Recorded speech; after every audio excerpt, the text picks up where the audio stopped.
నమస్కారం అండి. భగవద్గీతలో నేడు 18వ అధ్యాయము మోక్ష సన్యాస యోగమునందు 34వ శ్లోకము తాత్పర్యం వినిపిస్తున్నది మీ విజయభాస్కర్. యయాతు ధర్మ కామార్థాన్ ధృత్యా ధారయతేర్జున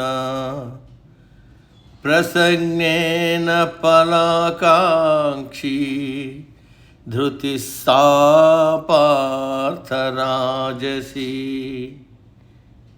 తాత్పర్యం: పైన చెప్పబడిన సాత్విక ధృతి, ధైర్యము, పట్టుదలతో ఏ కార్యము చేసినా ఆ కార్యము తన స్వార్థము కొరకు, స్వలాభము కొరకు చేస్తే అట్టి ధృతి, ధైర్యము, పట్టుదల రాజసముతో కూడి ఉంటుంది.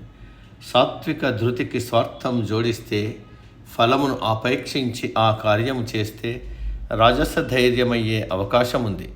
ఇతను కూడా అన్ని యజ్ఞములు, యాగములు, పూజలు, వ్రతాలు చేస్తాడు, కానీ అవన్నీ ఏదో ఒక కోరిక తీరడానికి మాత్రమే చేస్తాడు, కానీ తన ఆధ్యాత్మిక ఉన్నతి కోసం చేయడు.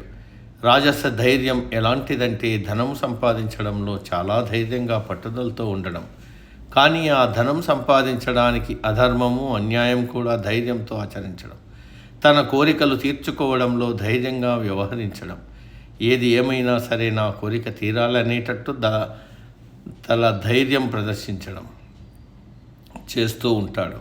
ఈ విధంగా ఆర్జించిన ధనంతో కొంత భాగం యజ్ఞయాగములకు, పూజలు, వ్రతాలు చేయడానికి ఖర్చు చేస్తాడు. ఇక్కడ ప్రసంజ్ఞేన అనే పదం వాడారు. సంజ్ఞము అంటే గాఢమైన బంధం, అనుబంధం. దానికి చేర్చారు, అంటే ప్రగాఢమైన అనుబంధం అన్నమాట.